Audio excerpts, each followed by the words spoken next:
Okay, in the next set of examples, we're going to graph lines based on certain equations. So I'm going to look at number 58. What you need to do with these first of all is that you have to put these equations into some other form that you can work with.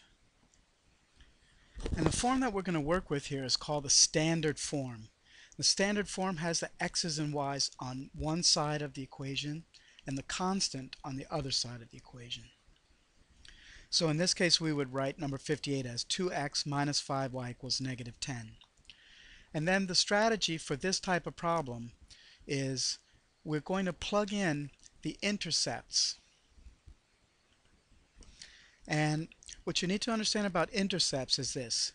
When the graph crosses the x-axis, you will see that the y-coordinate is equal to 0. For example, I put this blue dot there at x equals 4, y equals 0. So when the graph crosses the x-axis, y is equal to 0. So we can find out where the graph crosses the x-axis by setting y equal to 0. And in problem 58, when y is 0, then 5 times y, or 5 times 0, is 0, and we end up with 2x equals negative 10, or x is equal to negative 5. So on our graph, we're going to plot x equals negative 5, y is equal to 0. So that gives us 1 point. We still need another point to make a line, and for that we're going to use the y-intercept. And notice that when a graph crosses the y-axis, the x-coordinate will be equal to 0. So if we set x equal to 0, we'll find the y-intercept.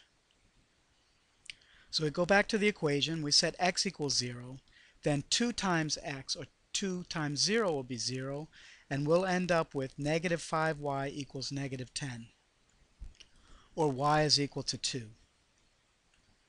So when y is 2 and x is 0, we get the point 0, 2, and from there we can just draw a straight line through those points. And our graph would look something like that. And in the number 60, we have 2x plus 3y equals negative 15. Once again, we're going to move the 15 to the other side. And so once again, we're going to plug in y equals 0. And in this case, we get 2x equals 15. So x equals 15 halves, or 7.5. Now we can also plug in x equals 0. When we do, we'll get 3y equals 15, or y is equal to 5. And so we plot the point x equals 0, y equals 5. Now this one is a little more difficult because we don't have the point right on the intersections of the graph. We have it at 7.5, so it's kind of difficult to see it. But if you plot at 7.5, it's not too difficult to plot there. And if you plot the other point and use some kind of a straight edge to draw a line through there, you would get something that looks like this. And once again, that's as good as we can get there.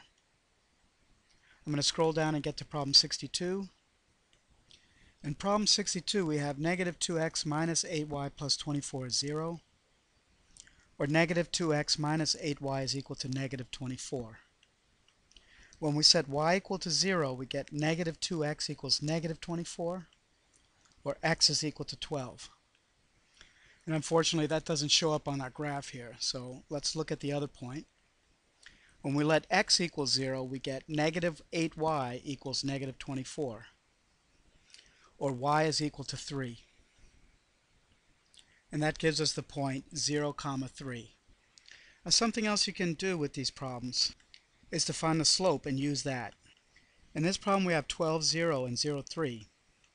When we plug them in, we'd get negative 3 over 12, which is negative 1/4. So we go down 1, right 4, and we get another point. And we draw a line through it.